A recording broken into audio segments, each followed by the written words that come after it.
You know what it is. That's right. It's time to talk money with your money nerd and financial coach. Now, tighten those purse strings and open those ears. It's the Money Talk with Tiff podcast. Hey everyone, I am so excited because I have debt-free Joel on the line. Now, we follow each other on Twitter and we interact quite a bit, but he's a CFA and I wanted to bring him on the podcast to kind of explain what a CFA is and what they do. So thank you so much, Joel, for coming on the show today. Thank you. Good morning. I appreciate you guys having me. Thank you. Thank you. So let's just hop right in. I want to first just set a baseline for our audience. What is a CFA? What does it even stand for? Sure. So a CFA is a Chartered Financial Analyst designation. It's given to you by the CFA Institute, which is basically an institute that basically has for charter holders, right? So anything in terms of finance, they allow designations for it. And the CFA designation is the highest designation in that realm. The easiest way to think about a CFA is the closest thing you can get to a PhD without actually having one, right? So what I usually call it is the practical PhD. It's something that could be used in the industry. So for the folks that are listening, think about it this way. If you have a 401k and someone's managing your money, chances are they have my designation, right? Because you want someone behind the scenes that are actually knowing what they're doing. But that's what it is. The designation stands for Chartered Financial Analyst designation. I love that. Because before I came into the field, I didn't even know what a CFA was, or I hadn't even heard of it until one of my friends is actually one. And I was like, oh, that's another ABC soup right. that I want to know more about. So it's interesting that, when you have your CFA, these are the people that are managing the big bucks. Correct. These are the folks that are actually managing assets on behalf of pension plans. They manage money on behalf of the institutions. They manage money on behalf of like your 401ks. You're talking billions of dollars, for what they're doing. And, these are basically the portfolio managers. At least this is what you would want your portfolio manager to have, because there's an extensive amount of learning that kind of goes into this. It's 3 levels. Most people don't do it in 3 years. It usually takes 4, 5, 6 years. Some people never finish. You're talking thousands of hours of studying, per level. It's a really extensive test. I mean, even like you mentioned before, it'd be humorous when you ask your friend about the CFA, what their reaction is. I've seen the smartest people in the world, people who never failed, right? People who always got straight A's. When they get to that test, everybody looks at each other and goes, "Yo, that sucked. That was rough."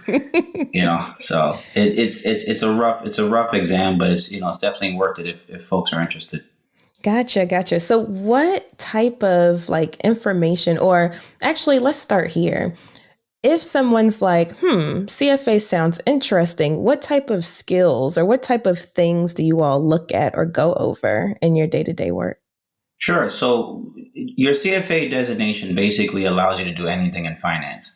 But what it does is it prepares you to be a portfolio manager, right? Where I can sit down with Tiffany and go over her needs and wants and create a financial plan for her so that she can have her assets the way she'd want to have them in 30, 40 years, right? But basically anything in finance, a CFA designation can work for. Kind of like how a CPA is, right? A CPA, when it comes to accounting, you can basically have that transferable anywhere in the United States. But when you think about a CFA, you think about some of the things that we had to study: financial accounting, for example, equities, fixed income, derivatives, corporate finance, you name it, the gambit. They started adding new levels now for more of the alternative investments in terms of cryptocurrency, stuff like that. So what we basically are trained on is how to evaluate any type of security that can possibly be made on Earth, come up with a value on it, and then try to tie that into not only the financial reporting of those assets, but also the needs and wants of the person in front of you that you're trying to help. So if you think about it this way, right, you can lie about any designation. You can lie about any profession, right? Mm-hmm. But it's kind of hard to lie to be a lawyer. You have to show the law degree. It's kind of hard to lie to be an accountant. You got to kind of show that CPA designation. But when it comes to money, you can lie all day long, right? Because we judge people on money based on what we see. right? Not what they actually do. So the CFA designation is one of those things where it's like, no, no, no, no, no. If you're going to be managing money in this space, where you're talking thousands of clients, you're talking billions of dollars, trillions of dollars in assets, you want someone who's run through that gambit. Gotcha. And see, I'm so glad you mentioned that because, we've gone on many rants on Twitter. Yeah. But, there's a lot of people parading as financial advisors and, people are getting confused about that. So to kind of clear up any confusion as it relates to CFAs, how do we contrast? Because people are like, well, that's what my financial advisor does. They sit down with me, they go over what my goals are, they make a portfolio, so on and so forth. So how does that kind of contrast? Yeah, I mean, there's different types of financial advisors, right? So you have basically anybody can be called a financial advisor. You do have specific designations that are dedicated to financial advisors themselves. The difference between a CFA, right, is a CFA is a Chartered Financial Analyst, where the difference is that not only can we advise someone on how to build their portfolio, we can actually know how to organize and value some of the securities that they're investing in. So if you look at a financial advisor, for example, they can go through the needs and wants with you and go over your budget. But when it comes to the investing part of it, they're not exactly the most trained in that aspect, just from an educational standpoint. What a CFA is going to be a little bit different, right? CFA is probably not going to be more along the lines of budgeting and getting your money together. But your CFA is going to be the one that's going to manage your money in terms of what are we going to actually invest in? What is the quantitative analytics that go into your portfolio? To make sure that you're actually hitting your needs and wants from a risk averse perspective. Most people are risk averse. So that's where the difference kind of comes in. But I think it's important for your audience to know anybody can say they're a financial advisor. Any single person. It's very easy for someone to say, yeah, I help people with their budget. I'm a financial advisor. There's designations that go into being a financial advisor. So even if you didn't want to be a CFA, but if you want someone to help you with your money, you want someone to have one of those types of designations because they're classically trained on how to really talk to you about what your needs and wants are, not even just from an investing standpoint, but from budgeting and asset allocation and debt management and those type of things. Very cool. Very cool. And I'm over here learning quite a bit myself. So thank you so much for explaining this. So now let me ask another question for a contrast, because I know on the podcast before I've talked about AFC versus CFP, but what is CFA versus CFP? What does that look like? Yeah. So a CFP is a chartered financial planner, right? So that's someone who's actually like we just talked about before. That's someone who's going to sit there, go through your needs and wants. They're going to go through your budgeting. They're going to go through your credit management. They're going to go through ways to try to figure out your holistic financial view. And then from there, kind of put you on a plan to get your money right. When it comes to the investing part of it, they're not choosing the investments, right? What they're doing is kind of putting you into buckets of plans that have already been, assigned to them or assigned to the financial provider at that time. The best way to think about it is the CFP is who's going to talk to the person through the door, right? Which is more of a budgeting standpoint. But when the CFP goes and tells you what investments to invest in, that's when they come to me, right? Because the CFA is the one who's actually managing assets on the back end. So when you sign up for a plan under the CFP, right, when they tell you this is an investing plan that you want to be part of, but based on your needs and your wants and your allocation of your assets over the next 30 years, they're not the ones that are investing your money, though, right? They just sign you up for a plan where your money is going to be managed based on a certain risk tolerance. That person who's managing that plan is normally going to be a CFA because now they have certain risk tolerances that they have to abide by. That's the portfolio manager at that point. So that's probably the easiest way to think about it, right? Is that a CFP is going to be someone who's going to help you with the needs and wants, the budgeting, the credit resolution, getting a holistic view of what you're supposed to do, looking at your budgets, looking at your income, looking at your assets. And then when you get to a point where you feel comfortable taking some of those assets and putting it to work and investing, the CFA is the person when they hand it off to from the investing standpoint, when you sign up for a plan, it's the CFA that's managing it behind the scenes. Interesting. So okay, this is what I'm gathering, right? Behind every like mutual fund, index fund, things like that, it's probably a CFA. Yeah. It's probably that. That's what you want, right? Right. That's what you want. Or you want someone who's really, really smart that could have took the test and passed it, but didn't want to waste their time. But that's what you want, right? What you want is someone with some level of designation in that portfolio management field to be able to manage your money on your behalf. This is different than what you see on social media. We see it all day long, right? Where you have someone who says, yeah, they can manage your money. Whoa.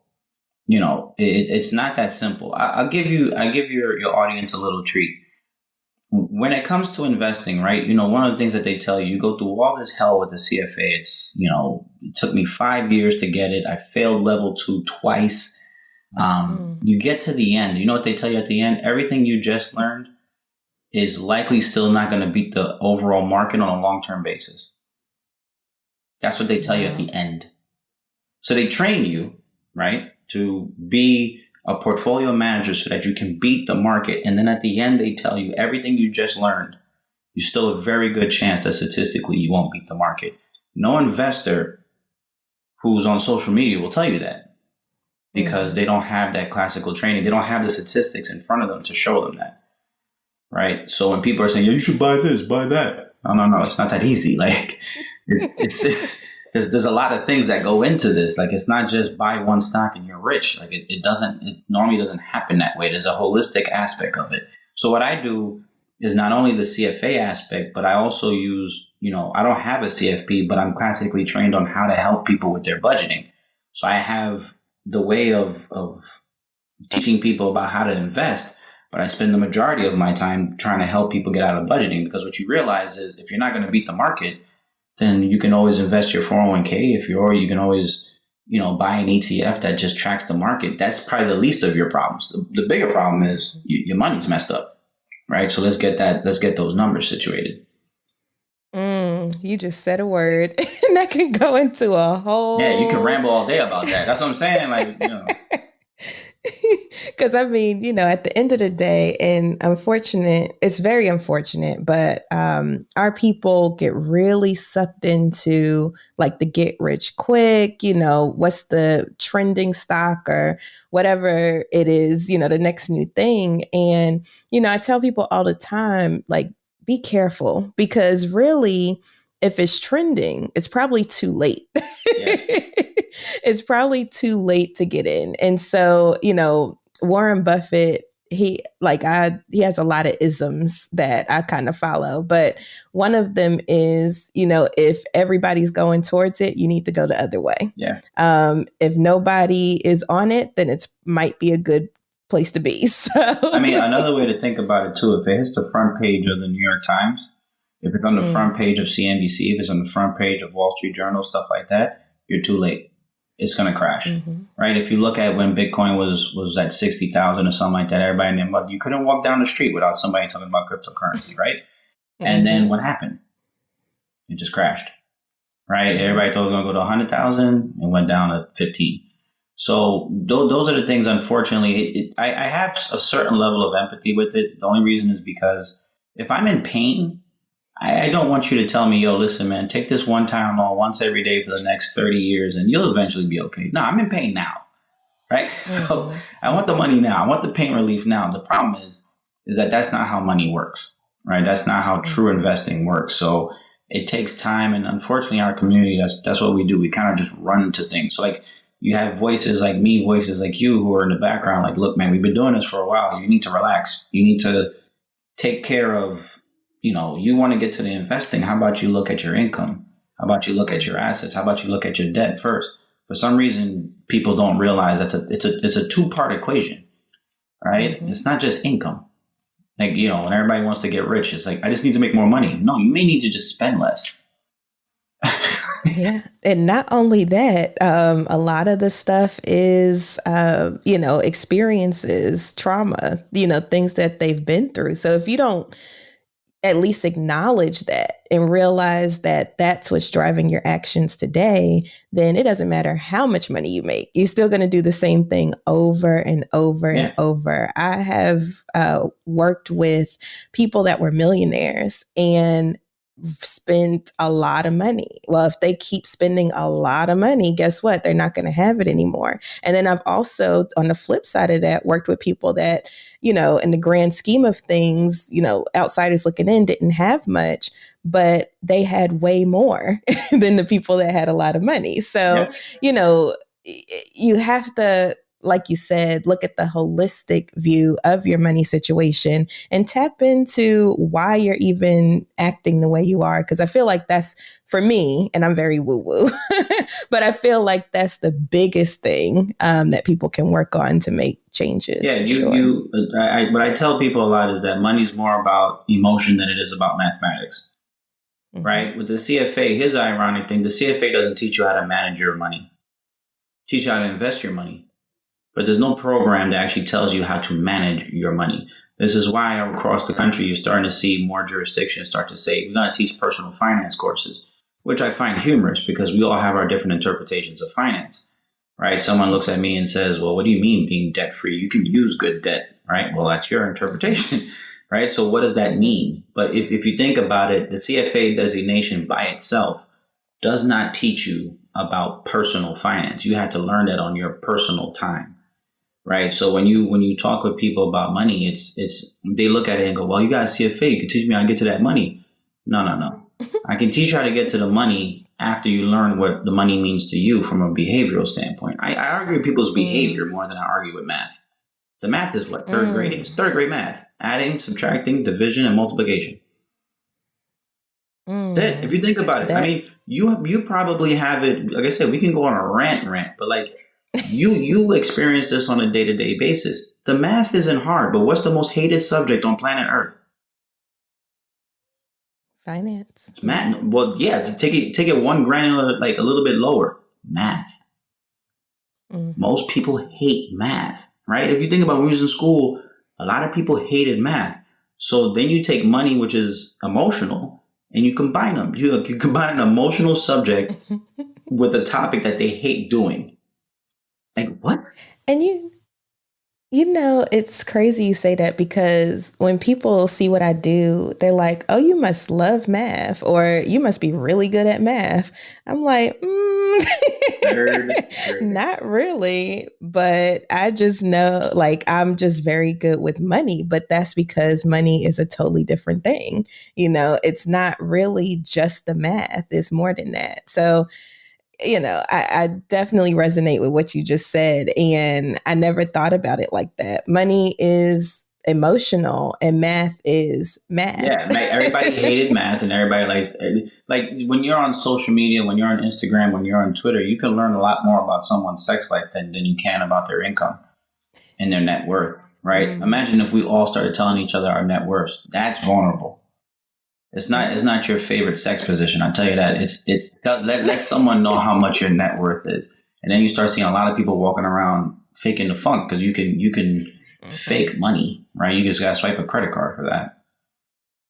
Right. And you can manipulate that net worth number. Like there's been so many arguments on Twitter, which every time I see it now, I just roll my eyes. But I would always, comment because people are like, well, do you add your house in your net worth? Do you add, insert whatever they don't want to add there? And I'm like, net worth is assets minus liabilities, period. So It's supposed to include everything. But, people want to manipulate the numbers to make it more favorable for them. Yeah, I mean, I would say the one thing in that instance is, well, should you include these assets? Do both.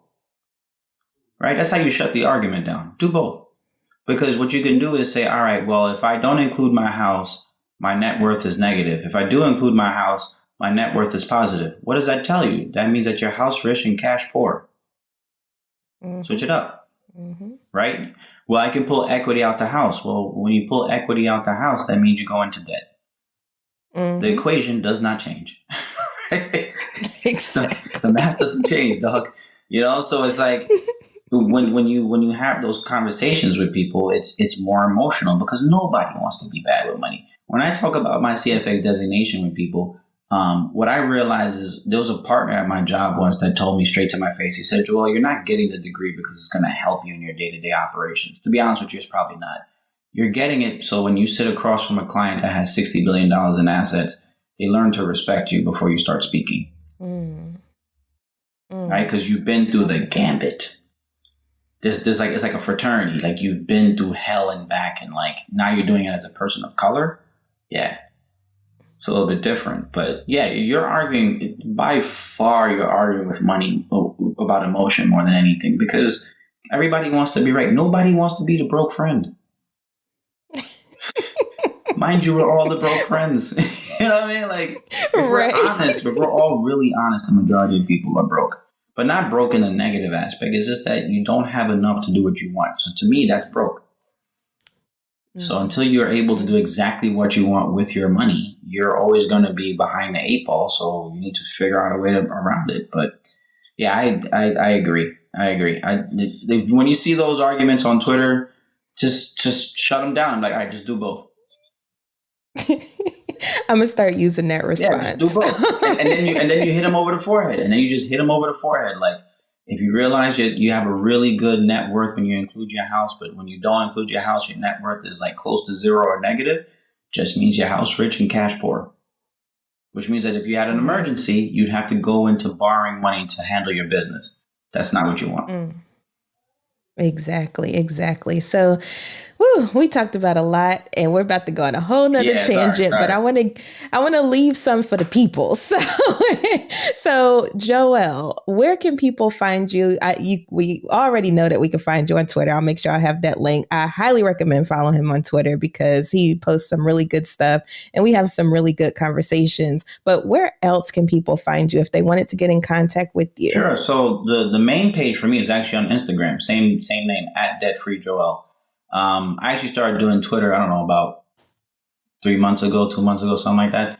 But for Instagram, I've been doing it more for about 3-4 years now. I actually started during the pandemic. So that's where I put the majority of the content that I put out there. Also on YouTube. So I'm actually sitting in the studio now where I'm going to start doing those YouTube videos again. So same thing, same name, @DebtFreeJoel. I usually send out a ton of information on investing, on saving, and most importantly, on charity. I think, our community is not as charitable as we need to be, whether it be with our time, whether it be with our money, whether it be with our knowledge. So any of those mediums you can find me on. If you ever have a question, anybody can reach out, and, we'll go from there.